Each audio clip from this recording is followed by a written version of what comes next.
6 orang itu meninggalkan kebun herbal satu persatu.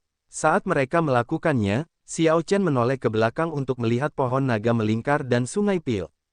Dia juga melirik ke arah kuali obat raksasa, tempat di bawah kebun herbal yang tidak bisa dilihat orang lain.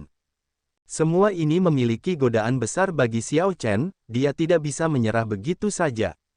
Sementara yang lain tidak memperhatikan, Xiao Chen dengan santai membentuk segel tangan. Mantra pemberian kehidupan. Beberapa lumpur di kebun herbal berkumpul dan berubah menjadi burung-burung hidup yang realistis. Mereka menjadi mata Xiao Chen di tempat ini.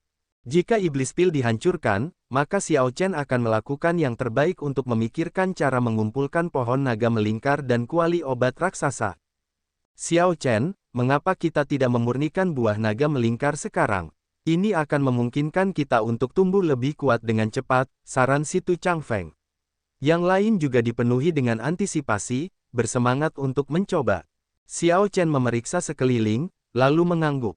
Kalian semua pergi dan memurnikannya. Aku akan melindungi kalian semua.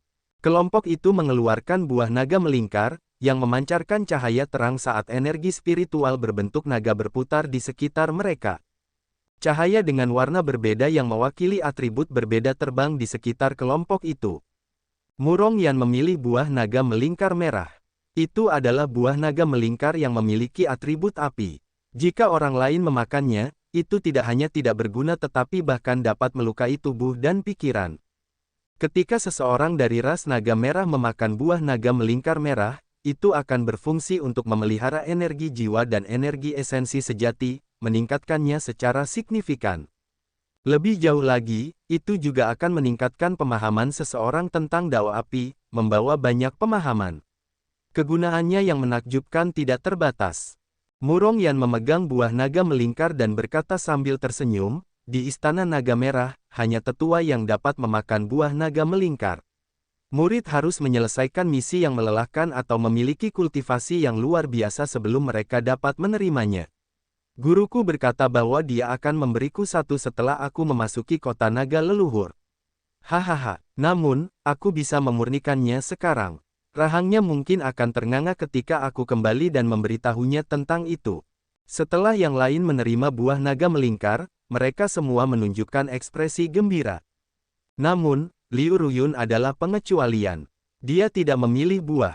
Sebaliknya, dia menggelengkan kepalanya dan berkata, aku tidak membutuhkannya. Aku memurnikan buah obat yang serupa 3 bulan lalu. Memurnikannya sekarang hanya akan sia-sia. Xiao Chen mendorong satu buah naga melingkar ke lengan Liu Ruyun dan berkata, tidak perlu takut akan pemborosan. Selama tidak ada kerugiannya, tidak apa-apa. Buah naga melingkar putih ini sebenarnya sangat cocok untukmu. Meninggalkannya di tanganku akan menjadi pemborosan yang sebenarnya.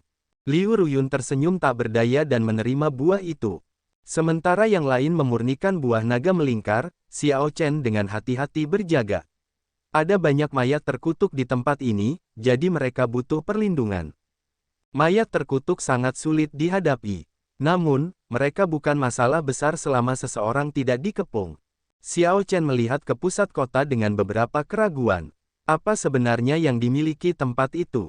Energi spiritual yang memenuhi seluruh kota semuanya berasal dari sana, begitu pula, energi untuk berbagai batasan dan formasi. Tempat itu pasti sangat berbahaya, bukan tempat untuk orang biasa. 1 jam kemudian, Murong Yan dan yang lainnya terbangun satu demi satu. Mereka memancarkan aura kuat yang jelas lebih kuat dari yang mereka miliki sebelumnya.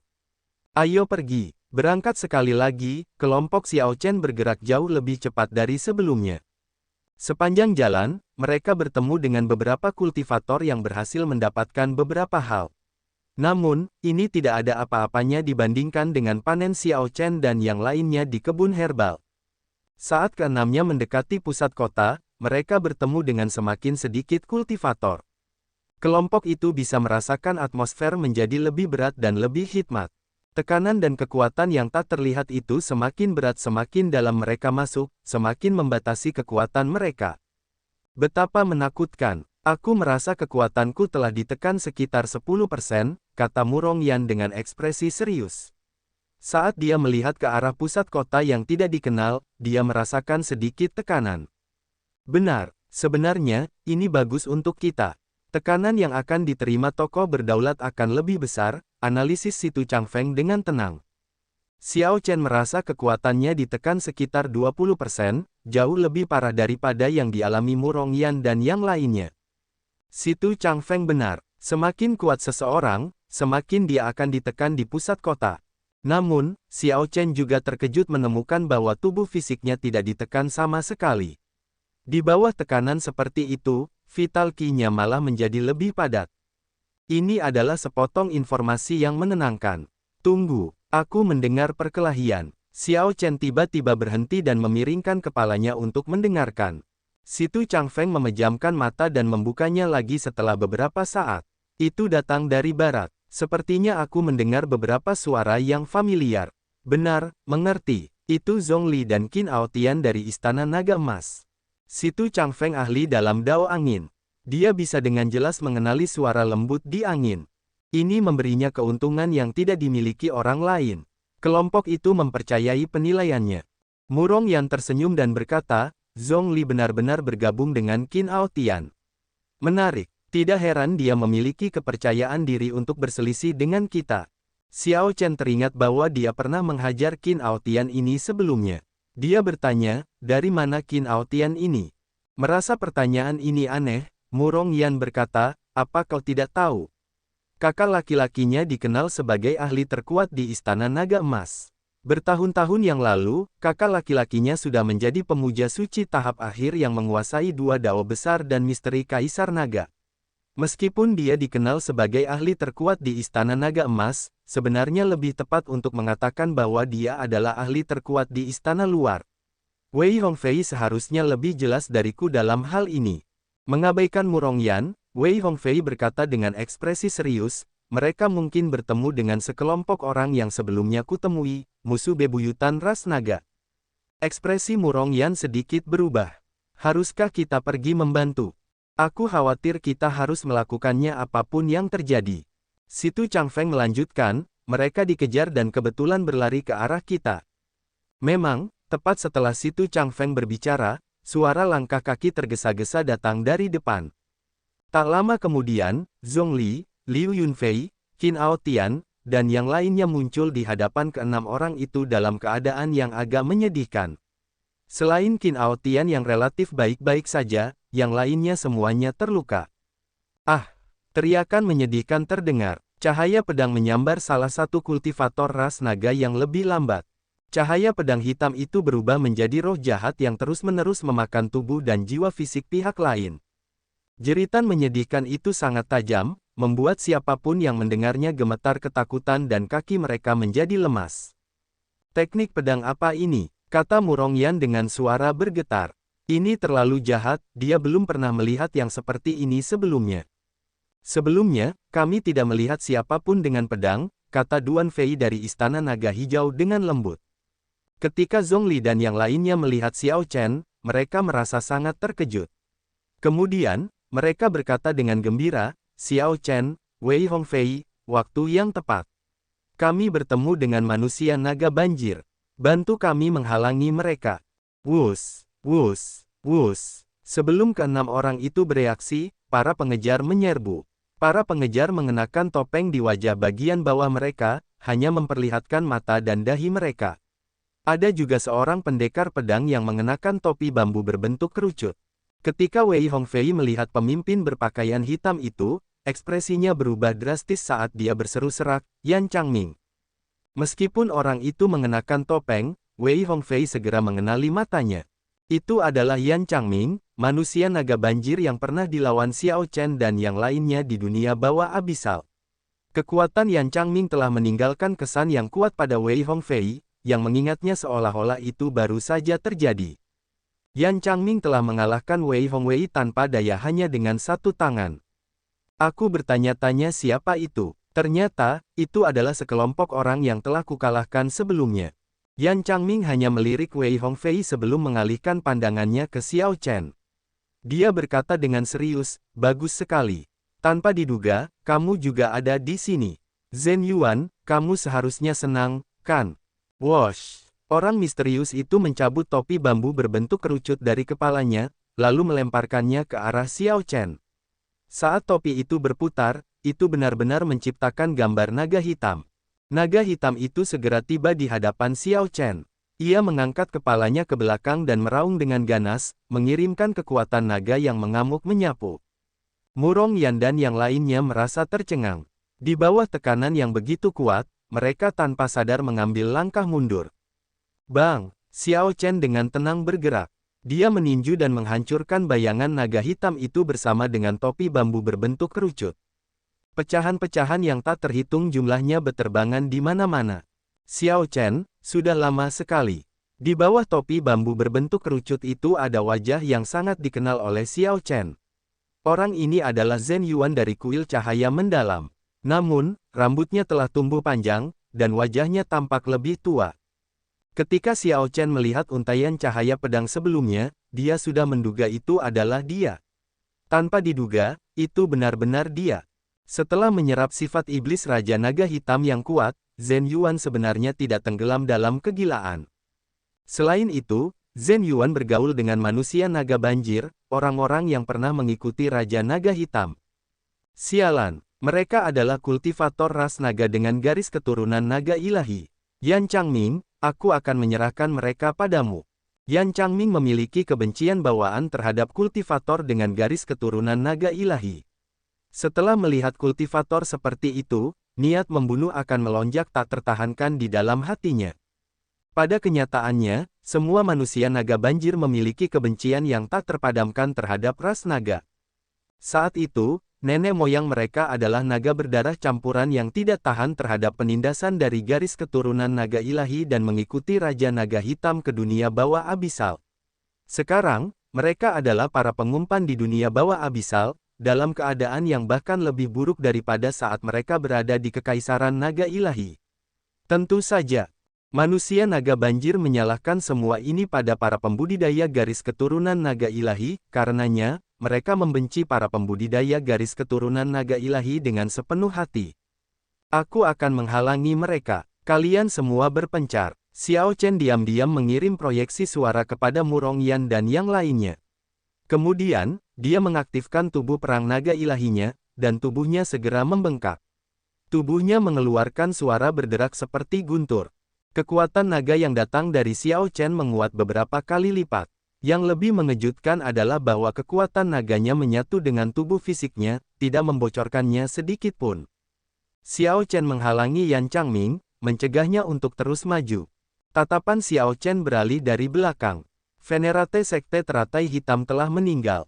Sekarang, hanya putra suci Ming Xuan yang tersisa dari Sekte Teratai Hitam. Namun, keraguan di hati Xiao Chen belum terungkap. Mengapa Sekte Teratai Hitam berusaha keras untuk menangkap Xiao Chen, meskipun luka lama Venerate Sekte Teratai Hitam itu masih mengganggunya? Lebih dari 2 tahun yang lalu, Ye Zifeng menimbulkan luka baru pada Venerate Sekte Teratai Hitam, yang akan mencegah Venerate Sekte Teratai Hitam bergerak dalam waktu 10 tahun. Meskipun demikian, Venerate Sekte Teratai Hitam masih bergerak. Pertama, ia memanggil Buddha Iblis Teratai Hitam. Kemudian, ia mematahkan pedang hitam dalam satu serangan. Pada akhirnya, Venerate Sekte Teratai Hitam dipaksa untuk berdiri. Namun, ia telah menghabiskan kekuatan hidupnya, kematian tidak dapat dihindari. Di bawah penindasan Sekte Buddha dari Dao yang benar, Sekte Teratai Hitam yang kalah, yang seperti anjing yang dicambuk, tidak bersembunyi untuk memulihkan kekuatannya tetapi malah mengejar Xiao Chen. Sekte Teratai Hitam bahkan menghabiskan begitu banyak waktu dan upaya untuk menjebak alam Kunlun. Untuk apa semua ini? Mungkin misteri di balik ini akan selamanya menjadi rahasia. Namun, ada juga kabar baik. Dengan kematian Venerate Sekte Teratai Hitam, seharusnya tidak ada lagi batasan pada jalan Kunlun alam Kunlun. Mungkin akan lebih mudah bagi Xiao Chen ketika dia ingin kembali di masa depan. Ketika teman-teman lamanya ingin keluar dari alam Kunlun, mereka tidak akan lagi seperti senior mereka, yang sebagian besar akhirnya mati. Xiao Chen mengumpulkan pikirannya dan memeriksa kondisi biksu kecil itu dengan sekilas. Setelah memakan buah mutasi yang diperoleh Xiao Chen dari pilar batu dengan api ilahi, biksu kecil itu berubah menjadi lebih baik. Dia bahkan tampak mengalami semacam metamorfosis. Biksu kecil ini tampaknya menjadi lebih muda. Xiao Chen menemukan bahwa biksu kecil itu, yang awalnya tampak agak muda dan kekanak-kanakan, secara aneh menunjukkan perubahan yang mengejutkan hanya dalam beberapa saat. Wajahnya benar-benar mulai mengalami kemunduran usia. Sungguh buah mutasi yang kuat. Ini mungkin harta karun alami untuk memperpanjang umur seseorang, jenis yang dicari orang-orang seperti senior Chai dalam mimpinya. Itu tidak benar. Ini bukan perpanjangan hidup. Ini adalah pembalikan total dari penuaan. Ini mengubah garis keturunan serta fondasi tubuh fisik. Ini benar-benar mencengangkan. Sungguh disayangkan. Jika Xiao Chen menggunakannya untuk dirinya sendiri, kekuatannya akan semakin meningkat. Namun, biksu kecil itu sudah hebat bisa hidup. Xiao Chen masih bisa memprioritaskan menyelamatkan nyawa biksu kecil itu daripada menjadi lebih kuat. Melihat biksu kecil itu aman, dia pun rileks dan mulai mengobati luka-lukanya. Api karma membakar dosa, melukai fondasi tubuh fisiknya. Xiao Chen juga telah menguras energi jiwanya dengan sangat parah. Akan sulit baginya untuk pulih dengan cepat. Jadi, Xiao Chen memejamkan mata dan mengatur energinya. 6 jam kemudian, energi esensi sejatinya telah beredar dalam siklus besar, dan semangatnya akhirnya membaik. Xiao Chen membuka matanya dan mengembuskan napas dalam-dalam. Luka-lukanya mungkin butuh waktu untuk pulih sepenuhnya. Masalah utamanya adalah karena api karma, yang merusak fondasi tubuh fisik. Bertahan hidup dalam keadaan itu sudah sangat beruntung. Api karma bukanlah sesuatu yang dapat dipahami oleh orang biasa. Itu adalah sesuatu yang sangat halus seperti legenda dan mitos. Lebih jauh lagi, itu tidak menimbulkan ancaman apapun bagi para kultivator biasa. Dosa-dosa orang biasa sama sekali tidak dapat menyalakan api karma. Xiao Chen dan biksu kecil itu adalah pengecualian. Hei, sejak kapan aku membawa anak kecil bersamaku? Xiao Chen terkejut saat menemukan seorang anak kecil di punggung burung nasar darah iblis. Anak kecil ini tampaknya berusia sekitar 6 atau 7 tahun. Kepalanya botak dan mengenakan jubah biksu yang kebesaran. Setelah tertegun beberapa saat, Xiao Chen akhirnya menyadari bahwa ini adalah biksu kecil Yan Chen. Yan Chen sebenarnya mengalami kemunduran usia, tubuh fisiknya kembali ke keadaan masa kanak-kanaknya. Namun, Xiao Chen merasa bahwa biksu kecil itu sekarang jauh lebih kuat. Aura biksu kecil itu stabil dan sangat pekat. Ini terlalu menantang surga. Xiao Chen merasa sangat terkejut. Meskipun dia tidak tahu manfaat apa yang diperoleh biksu kecil itu dari ini, hanya transformasi ini saja, kembali menjadi seorang anak, tidak mungkin bagi tokoh berdaulat tidak, bahkan kaisar berdaulat Vena ilahi. Jika ini terjadi pada orang-orang itu, mereka bahkan akan terbangun sambil tertawa dari mimpi mereka. Lagi pula, jika Venerate Sekte Teratai Hitam telah memperoleh buah yang bermutasi itu, dia tidak hanya bisa menyingkirkan semua luka lamanya, tetapi tubuh fisik dan garis keturunannya akan diperkuat. Tubuh fisiknya akan mengalami kemunduran, pada dasarnya menerima kehidupan kedua. Hanya memikirkan hal ini saja sudah membuat orang gemetar ketakutan. Jika Xiao Chen melelang buah mutasi itu, dia mungkin bisa mendapatkan kaisar penguasa Vena ilahi untuk bekerja untuknya. Kerugiannya terlalu besar, agak tak tertahankan. Namun, ketika langit berubah cerah, Xiao Chen tersadar, memperlihatkan senyum main-main di wajahnya. Dia tidak lagi merasakan sakit hati karena kehilangan yang besar. Seorang bayi kini muncul di tubuh burung nasar darah iblis, tampak sangat mengantuk. Ia memiliki fitur wajah yang halus dan kepala botak yang berkilau. Anak kecil itu sangat imut. Beruntung Xiao Chen tidak memakan buah yang bermutasi itu. Kalau tidak, ia tidak akan tahu bagaimana menghadapi Liu Ruyue. Pemandangan yang terlintas dalam pikirannya ini terlalu indah. Xiao Chen menggelengkan kepalanya sambil tersenyum pahit, tidak berani memikirkannya. Ia memeriksa biksu kecil itu sekali lagi dan mendapati bahwa kemunduran yang menantang surga akhirnya berhenti. Xiao Chen agak rileks. Jika kemunduran itu terus berlanjut, itu akan menjadi masalah besar. Namun, bahkan sekarang, masalahnya sudah tampak sangat besar. Bagaimana aku harus menjelaskannya kepadanya setelah ia membuka matanya? Sungguh sakit kepala. Boom! Tiba-tiba, burung nasar darah iblis itu tampak menerima kejutan hebat dan gemetar hebat, hampir melemparkan Xiao Chen dan biksu kecil itu. Sial, tolong jangan menakutiku. Tuan, Anda melahirkan seorang bayi. Tiba-tiba, suara burung nasar darah iblis muncul di benak Xiao Chen. Ternyata burung itu sudah kendur. Setelah terbang selama 1 malam, ia akhirnya tertidur saat terbang. Ketika burung nasar darah iblis membuka matanya dan melihat bayi di punggungnya, ia hampir mati ketakutan. Bibir Xiao Chen berkedut tanpa sadar. Ia bertanya dengan dingin, bisakah ayahmu melahirkanmu? Bagaimana mungkin? Bagaimana aku bisa lahir dari ayahku? Burung nasar darah iblis segera menyangkalnya tanpa berpikir. Xiao Chen tidak bisa menahan tawa. Ia memang burung bodoh. Ternyata kau bukan anak kandung. Tidak heran ayahmu akan menjualmu kepadaku. Tidak, itu tidak benar. Itu tidak benar. Ayahku melahirkanku. Aku adalah putra kandung ayahku. Ketika burung nasar darah iblis mendengar apa yang dikatakan Xiao Chen, ia segera membantah. Masalah ini melibatkan harga diri garis keturunannya, dan ia tidak bisa membiarkannya berbicara omong kosong tentang itu. Haha, Xiao Chen tertawa tanpa mengatakan apapun. Itu tetap tidak benar. Ibuku melahirkanku. Itu tidak ada hubungannya dengan ayahku. Hahaha, Xiao Chen tertawa terbahak-bahak. Burung bodoh ini benar-benar sangat lucu. Berhentilah tertawa. Ayahku melahirkan aku, itu tidak ada hubungannya dengan ibuku. Ini sekarang benar, kan?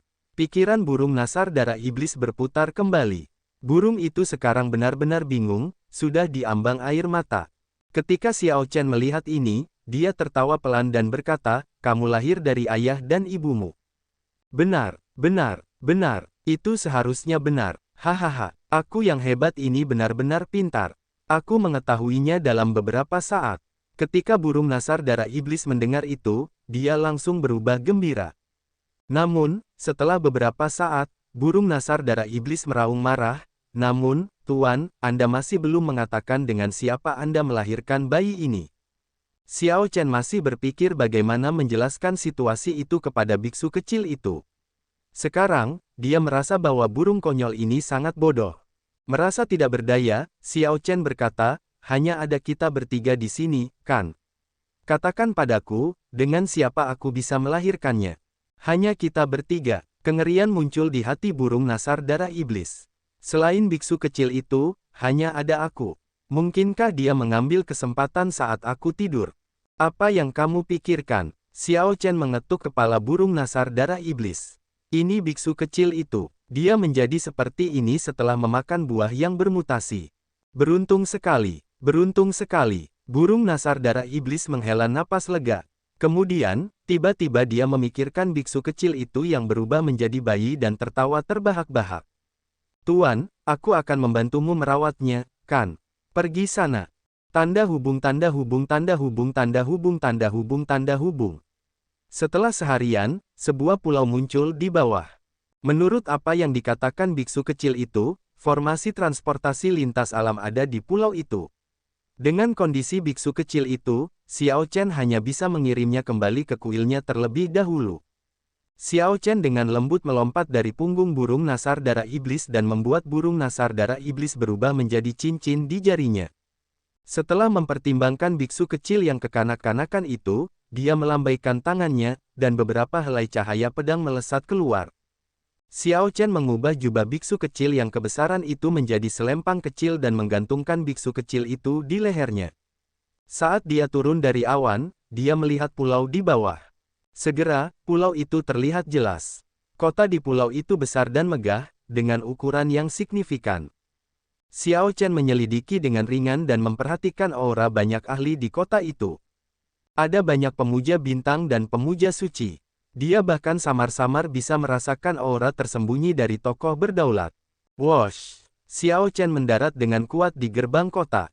Ketika dia mendongak, dia melihat tulisan, Kota Daun Layu, di atas mereka. Pada saat itu, beberapa tatapan langsung tertuju padanya. Orang-orang menunjuk dan berbisik satu sama lain. Haha, ada banyak hal aneh akhir-akhir ini. Kupikir dia membawa seorang anak dalam perjalanannya. Apakah dia tidak takut dengan bahaya dunia?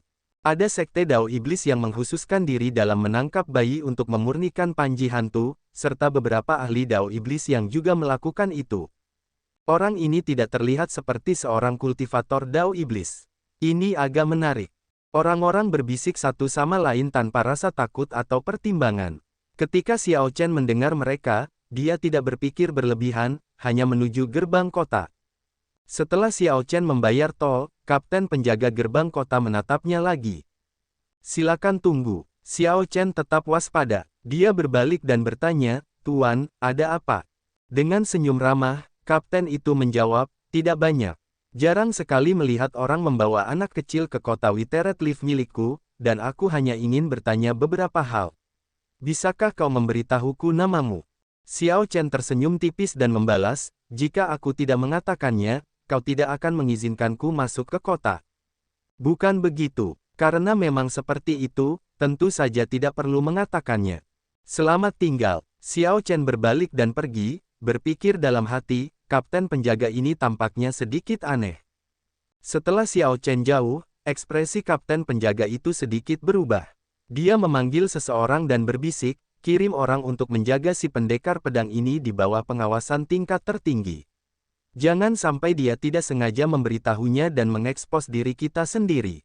Ya, setelah bawahan itu pergi untuk mengikuti perintah, orang ini meninggalkan gerbang kota, menunggang kuda dan bergegas menuju kediaman tuan kota. Ketika orang ini sampai di kediaman tuan kota, dia mengeluarkan sebuah token dan masuk dengan cepat. Setelah melewati banyak pos pemeriksaan, dia akhirnya berhenti di depan sebuah paviliun yang dijaga ketat di kediaman tuan kota. "Tolong beritahu Tuan Kota Liu bahwa Kapten Gerbang Kota Bai Feng punya sesuatu untuk dilaporkan." Seseorang pergi untuk mengirim kabar. Setelah beberapa saat, Bai Feng mendapat izin untuk masuk. Seorang lelaki tua berjubah abu-abu duduk di sebuah ruangan mewah, minum teh. Orang ini memancarkan kekuatan tertentu, tampak kuat tanpa marah. "Bai Feng, jika tidak ada yang penting, kamu tidak akan datang sendiri dan membuat laporan. Bicaralah, apa masalahnya?" Lelaki tua berjubah abu-abu itu berkata dengan tenang setelah meletakkan cangkir tehnya. Ekspresinya tampak acuh tak acuh, tidak menunjukkan kegembiraan maupun kesedihan. "Melapor kepada Tuan Kota, bawahan ini menemukan seseorang yang mungkin adalah pendekar pedang berjubah putih," Bai Feng berkata dengan hormat sambil mengepalkan tangan. Kelopak mata wajah tenang lelaki tua berjubah abu-abu itu berkedut. Si pendekar pedang berjubah putih Xiao Chen, yang menekan 3 sekte iblis besar dan memperoleh warisan Raja Bajak Laut Darah Merah. Bawahan ini tidak yakin. Orang ini menggendong bayi di punggungnya dan tampak sedikit berbeda dari rumor. "Aku hanya mengirim orang untuk mengawasinya secara rahasia dan tidak bertindak gegabah." Pria tua berjubah abu-abu itu melambaikan tangannya dan berkata, "Cepat batalkan pesanan itu.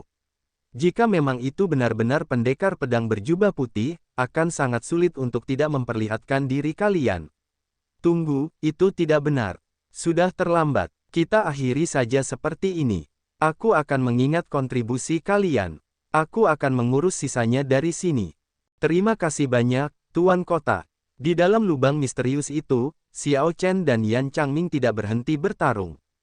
Saat keduanya terjatuh tanpa henti, mereka terus mencari kesempatan untuk saling melukai. Keduanya sama-sama melancarkan tinju naga tertinggi, saling bertukar pukulan di dalam lubang berukuran sedang dan bertarung dengan sengit. Kekuatan naga milik naga langit beradu hebat dengan kekuatan naga kematian, tidak ada yang mengalah. Raungan naga terus-menerus. Xiao Chen menunjukkan ekspresi serius. Dia terkejut melihat orang lain benar-benar berhasil mengubah tinju naga tertinggi seperti yang dilakukannya. Kenyataannya, jika pihak lain menggunakan kebencian untuk berlatih tinju naga tertinggi, itu akan menjadi lebih hebat. Namun, seperti Xiao Chen, Yan Changming melihat kelemahan tinju naga tertinggi, jadi dia mengubahnya, menggunakan dao kematian untuk menggerakkan tinju naga tertinggi. Pemahaman pihak lain tentang dao kematian jauh lebih kuat daripada dao pembantaian milik Xiao Chen. Ki pembunuh milik Xiao Chen telah ditempa selama bertahun-tahun di alam seribu besar. Meskipun luas dan berat, dia hanya nyaris mencapai level kemauan. Dia masih cukup jauh dari benar-benar memahami dao pembantaian. Kenyataannya, dao yang melampaui elemen seperti itu jarang di antara miliaran kultivator, bahkan untuk kaisar penguasa alam fena ilahi. Prosesnya panjang dan sulit. Namun, begitu seseorang memahaminya, kekuatannya akan sangat mengerikan. Seseorang akan tak tertandingi dalam kultivasi yang sama. Yan Changming adalah salah satu eksistensi seperti itu. Dia benar-benar berhasil memahami Dao kematian. Jika bukan karena Xiao Chen menggunakan segel 7 pembunuh untuk memperkuat ki pembunuhnya, tinju naga tertingginya mungkin tidak dapat melawan pihak lain. Namun, Xiao Chen tidak tahu bahwa Yan Changming bahkan lebih terkejut daripadanya. Xiao Chen seharusnya tidak mempelajari tinju naga tertinggi untuk waktu yang lama. Namun, pemahamannya sudah tidak kalah dari Yan Changming. Bagaimana kamu mempelajari teknik terlarang Istana Naga Surgawi? Xiao Chen bertanya sambil menatap pihak lain. Dibandingkan dengan kekuatan mengerikan pihak lain, masalah ini bahkan lebih parah. Yan Changming berkata dengan dingin, ketika aku bersentuhan dengan tinju naga tertinggi, kau mungkin bahkan belum diperkenalkan padanya. Boom! Tanpa mengatakan apa-apa lagi, keduanya kembali bertarung. Dalam bentrokan antara tinju naga tertinggi, Xiao Chen perlahan-lahan menjadi tidak diuntungkan karena efek segel 7 pembunuhan menurun. Momentumnya menjadi lebih lemah. Jika hanya itu yang mampu kau lakukan, tidak cukup bagimu untuk bersikap sombong di hadapanku. Yan Changming mengambil kesempatan untuk memberikan Xiao Chen pukulan fatal sebelum mereka mendarat. Namun, Yan Changming tiba-tiba menyadari bahwa sosok Xiao Chen melayang tanpa pola. Dia jelas telah mengunci pihak lain, tetapi dia masih tidak dapat memahami lokasi pihak lain. Xiao Chen seperti ikan yang berenang di air. Bang! Ketika Yan Changming meninju, dia tidak mengenai apapun kecuali udara. Ketika kekuatan pukulan yang mengerikan itu meledak, itu sama sekali tidak melukai Xiao Chen. Misteri Naga Surgawi. Kamu benar-benar memahami misteri Naga Surgawi. Ini mengejutkan Yan Changming. Secara logis, manusia naga banjir juga bisa menjadi naga surgawi. Oleh karena itu, Yan Changming telah mencoba memahami misteri naga surgawi selama bertahun-tahun. Meskipun pemahamannya tentang Dao kematian, dia bahkan tidak bisa dilantik ke dalam misteri naga surgawi sama sekali. Itu belum semuanya. Xiao Chen mendengus dingin dalam kegelapan. Untaian padat misteri naga surgawi di tubuhnya menyatu menjadi gerakan terakhir tinju naga tertinggi. Ketika Yan Changming merasakan aura yang datang dari Xiao Chen, dia mengenali jurus apa ini. Ini adalah jurus terakhir Supreme Dragon Fist, Only I Am Supreme. Tanpa berpikir, Yan Changming menggunakan Dit Dao-nya yang kuat dan mantra Supreme Dragon Fist, yang lebih dikenalnya daripada Xiao Chen, untuk memulai serangan yang sama sebelum Xiao Chen sempat melakukannya. Supreme Dragon Fist, Only I Am Supreme. Ketika Yan Changming meninju, aura tirani yang tak tertandingi keluar dari tubuhnya, keyakinan sebagai satu-satunya yang tertinggi di dunia. Apa yang tertinggi? Langit menjadi sunyi, dan tanah menua. Yang tertinggi tidak menua, waktu berlalu tanpa tergesa-gesa, tetapi yang tertinggi abadi. Hatinya tidak pernah mati, ucapannya tidak pernah menunjukkan penyesalan. Tubuhnya tidak pernah mati. Sikap awal Xiao Chen sama dengan Yan Changming. Namun, di balik sikapnya ada keadaan yang bahkan lebih jauh. Supreme Dragon Fist, Only I Am Supreme. Meskipun hanya ada bentuk samar, yang tidak lengkap, ketika Xiao Chen menyatukan misteri naga langit, pukulannya mengumpulkan kekuatan dan mengirimkannya dengan baik. Saat kekuatan pukulan itu meledak, itu menenggelamkan Yan Changming. Ketika kedua pukulan itu berbenturan, api di tubuh Yan Changming padam. Dia memuntahkan seteguk darah saat hantaman berat itu menjatuhkannya. Kenapa? Keduanya telah mengeksekusi gerakan terakhir tinju naga tertinggi. Bahkan jika Xiao Chen memahami misteri naga langit, segel 7 pembunuhnya seharusnya sudah tidak efektif. Yan Changming seharusnya menang. Mengapa hanya aku yang tertinggi? Milik Xiao Chen benar-benar menenggelamkan milik Yan Changming, menunjukkan tingkat yang sama sekali berbeda. Saat Yan Changming terlempar ke belakang dengan rasa sakit yang luar biasa, pikirannya dipenuhi dengan keraguan. Tidak ada waktu untuk berpikir terlalu banyak. Setelah Yan Changming menerima pukulan berat, dia kehilangan kendali atas tubuhnya saat dia jatuh. Kembali, Xiao Chen mengendurkan tinjunya yang terkepal, mengumpulkan kembali Dragon Might yang tersebar untuk meniadakan kekuatan pukulan Yan Changming. Tidak ada orang lain dalam kegelapan itu. Tempat itu sunyi senyap. Setelah Yan Changming jatuh dengan cepat, Xiao Chen tidak punya cara untuk terus mengejarnya di lubang misterius ini. Adapun yang lainnya, mereka telah lengah dan jatuh di suatu tempat. Hanya Xiao Chen dan Yan Changming yang bisa sedikit mengendalikan kecepatan jatuh mereka. Sekarang setelah Yan Changming jatuh, hanya Xiao Chen yang tersisa, satu-satunya yang bisa mengendalikan laju jatuhnya. Bagian dalam lubang ini tampak agak lebar. Perlu dipertimbangkan mengapa ada lubang seperti itu di dekat pusat kota. Xiao Chen merenung dalam diam dan membuka mata surgawinya untuk melakukan yang terbaik untuk melihat sekelilingnya. Namun, situasinya hanya sedikit membaik. Yang bisa dia lihat hanyalah beberapa cahaya kabur dalam kegelapan dan beberapa lampu berkedip di dinding.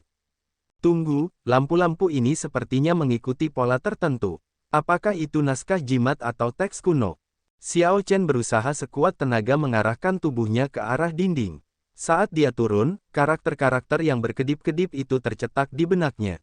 Dia memeriksa karakter-karakter ini dengan ingatan Kaisar Naga berlumuran darah, berharap menemukan sesuatu.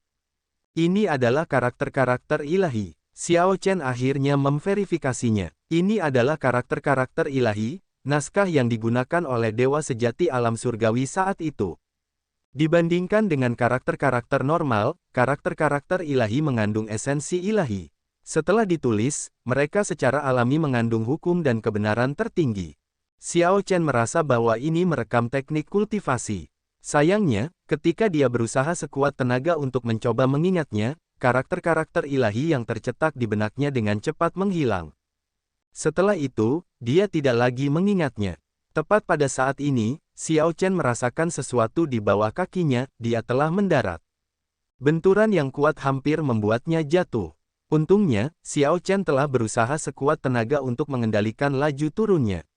Meskipun benturannya kuat, itu masih dalam jangkauan yang dapat dikendalikan. Dia menstabilkan pijakannya dan melangkah maju. Setelah Xiao Chen membuka mata surgawinya, dia bisa melihat karakter-karakter ilahi yang tidak terlihat oleh orang lain. Karakter-karakter ilahi ini memiliki daya tarik yang aneh baginya. Meskipun dia tidak dapat benar-benar mengingat karakter-karakter ilahi ini, dia merasa mereka sangat menarik. Dia terus berjalan, mengikuti karakter-karakter ilahi yang berkedip-kedip di dinding. Energi jiwaku. Tiba-tiba, Xiao Chen terkejut saat menemukan matahari dan bulan yang sangat redup bersinar bersama di kolam jiwanya benar-benar memancarkan cahaya.